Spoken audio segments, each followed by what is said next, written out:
उत्तर प्रदेश का वो बाहुबली जिसका बयान लेने में आज भी पुलिस नहीं जुटा पाती है साहस। यूपी में पूर्वांचल का वो बाहुबली नेता जहां से आज के बाहुबली लेते थे क्लास। जी हां, हम बात कर रहे हैं पूर्वांचल के सबसे बड़े ब्राह्मण नेता माने जाने वाले बाहुबली व यूपी सरकार में पूर्व मंत्री रहे हरिशंकर तिवारी की। हरिशंकर तिवारी की उम्र भले ही 80 पार हो चुकी हो, लेकिन जलवा ऐसा कि पुलिस आज भी उनका बयान लेने का साहस नहीं जुटा पाती है। गोरखपुर जिले के दक्षिणी छोर पर चिल्लूपार विधानसभा सीट से लगातार 6 बार विधायक रहे हरिशंकर तिवारी की पहचान ब्राह्मणों के बाहुबली नेता के तौर पर होती है। राजनीति में धन बल और बाहुबल के जनक माने जाने वाले हरिशंकर तिवारी की 80 के दशक में तूती बोलते थे। एक समय था जब गोरखपुर शहर के बीचों बीच तिवारी का हाथा से ही प्रदेश की सियासत का नक्शा पास होता था। प्रदेश में कांग्रेस, भाजपा, सपा, बसपा चाहे जिसकी सरकार रही हो, हरिशंकर तिवारी हर सरकार में मंत्री रहे। जानकार कहते हैं कि सूबे में सत्ता चाहे जिसकी भी रही हो, लेकिन पूर्वांचल में हरिशंकर तिवारी के नाम की ही हनक थी। हरिशंकर तिवारी न सिर्फ लगातार 22 सालों तक विधायक रहे, बल्कि साल 1997 से लेकर 2007 तक कई बार मंत्री भी रहे। इस दौरान प्रदेश में सरकारें बदलती रहीं, लेकिन हर पार्टी की सरकार में हरिशंकर तिवारी मंत्री बने रहे।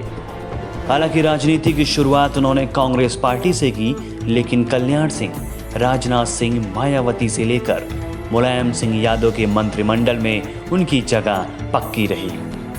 कहा जाता है कि हरिशंकर तिवारी ऐसे पहले नेता हैं जिन्होंने जेल में रहकर चुनाव जीता।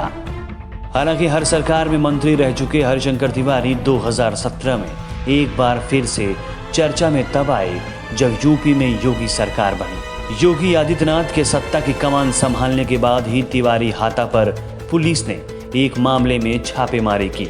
इस छापेमारी के विरोध में तिवारी हाथा से जब हरिशंकर तिवारी कलेक्ट्रेट की तरफ निकल पड़े तो देखते ही देखते उनके पीछे पूरा हुजूम चल पड़ा।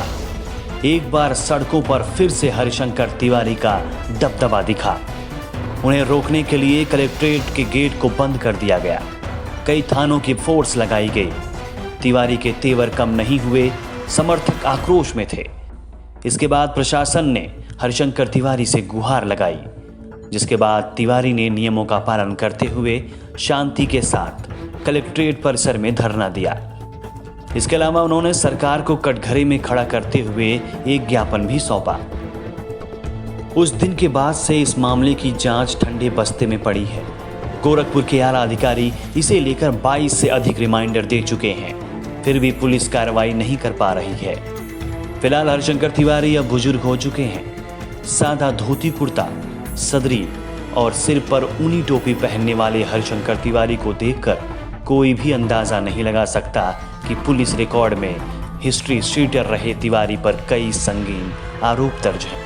छात्र राजनीति के बाद रेलवे, सिविल और साइकिल स्टैंड की ठेकेदारी से सफर शुरू करने वाले हरिशंकर तिवारी पर अब उम्र का असर हावी हो चुका है, लेकिन परिवार की अगली पीढ़ी राजनीति में जम चुकी है। बड़े बेटे भीमशंकर उर्फ कुशल तिवारी संत कबीर नगर से सांसद रह चुके हैं। दूसरे बेटे विनय शंकर तिवारी चिल्लूपार सीट से विधायक हैं।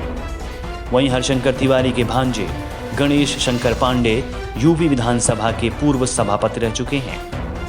बढ़ती उम्र के बीच हरिशंकर तिवारी भले ही अब उतने सक्रिय न हों, लेकिन आज भी जब वो शहर में निकलते हैं तो रास्ते में बम बम शंकर, जय हरिशंकर के नारे गूंजते हैं।